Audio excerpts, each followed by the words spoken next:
Now, keynote address by Most Revered Pravrajika Jnanadaprana Mataji, Assistant Secretary, Sri Sarada Math and Ramakrishna Sarada Mission. Dear daughters of Holy Mother, today's theme is we are the sparks of the divine fire. What does it mean? We know what is fire and we know what is spark. But what about the divine fire? Divine, the term indicates God. If God is a big fire, we are the sparks from it. Now, who is God? What's our idea, concept of God? The Supreme Being who creates, sustains, and destroys this universe, the whole of nature. That's God controls the nature. And we have a bit of that God in each of us. But we are not conscious of it. Swamiji calls us, ye divinities on earth. He says, manifest the divinity within by controlling nature, internal and external. And what is this nature which we are going to control? God controls the entire nature. What's the external nature and the internal nature to us? The body is the external nature, mind is our internal nature. Now, this body, we are not conscious of it, that we are capable of controlling the body or the mind. The body is born, grows, decays and dies. And the mind is constantly changing. It has its moods, its depressions, elations, and its emotions and all that. In an ordinary man, the body and the mind take the lead in shaping his life. That is, nature controls the man, not the man controls nature. So, the inner spark is smothered. So we have to reverse the process. How to? We know that we have willpower, and that depends on the faith on ourselves. When this willpower is applied, we can control. Now, for a common example, the diabetic patients are advised not to eat sweets. Some are very careful. They control their diet, keep themselves fit to perform their daily duties. And others who cannot, they succumb to that greed or what you call the temptation, and they go on eating without any control, and they come to grief. Now this willpower stands on the faith we have in ourselves. Swamiji says, the man who believes in all gods and goddesses but have no faith in himself is an atheist. With faith in ourselves, that is, as Ajay Pranaji puts, we can, we will, we must. So, those who do have faith on themselves, they can transcend all physical limitations and mental barriers. Yesterday, I think you heard about Arunima Sinha. She's the best example to illustrate this. She is inspired by Swamiji. She herself says that. And Swamiji has promised that even after leaving his body, he will go on inspiring people till the whole world comes to know it is one with God. Now, that means all human beings will be able to manifest the divinity within. When will that happen? What's the present condition of the human race? People live in three levels: the brutal or the beast level, the human level, and the divine level. The beast level, that means the animal level, they don't have any moral scruples. That is, honesty, sincerity, not injuring others. These have no value in this group of people.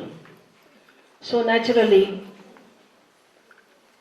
they are corrupt, dishonest, and because there is no moral principle, we put them in the animal level. And then there is a human level where this moral discipline is stressed. Those who are honest and then they do the duties towards the society, and such people are the common human beings. We call them human beings. They're strictly moral, they don't cheat others, they earn money by fair means, and that is, they follow the policy of live and let live, give and take. They may spend their money on themselves, their family, and if at all they give in charity or do any act of kindness, they may expect the return. They may expect to be appreciated, praised, rewarded for their achievements, physical or intellectual. That is the common human being. The only defect is his selfishness. When that man can overcome his selfishness, become unselfish, who can feel for others, who serves others without any thought of himself, then that divinity comes out. Such a man is the divine qualities. So, when this quality is seen, he is the most selfless person, then he becomes a source of power. Now, and then he doesn't remain a spark, becomes a torch, a beacon light to guide others, inspire others. You see, there was one Ayurvedic doctor called Kabiraj in Junagadh. His name was Jhantu Bhatt. He was such a kind and saintly person that he used to treat his patients with all love and kindness and sympathy, and used to give shelter and food to those poor patients. And he used to repeat one sloka. The meaning of is like this: is there any means to enter into the bodies so that I can enter into the bodies of these suffering people and take on me that suffering and relieve them of their pain? That is divinity. Now, when such people, totally selfless people, come together, an immense good is done to humanity. Now, the Ramakrishna mission, Ramakrishna Math, Sarada mission and the Ramakrishna Sarada mission have their origin in that blazing fire of Sri Ramakrishna, Holy Mother and Swamiji, and the direct disciples of Sri Ramakrishna, the brother disciples of Swamiji. Each one was blazing a torch. And inspired by them, Sister Nivedita, Sister Christine, Sudhira Devi, and Bharati Pranaji, they themselves were totally selfless, they were torches, and they were instrumental in the establishment of the independent women's mart, Sri Sarada Mart.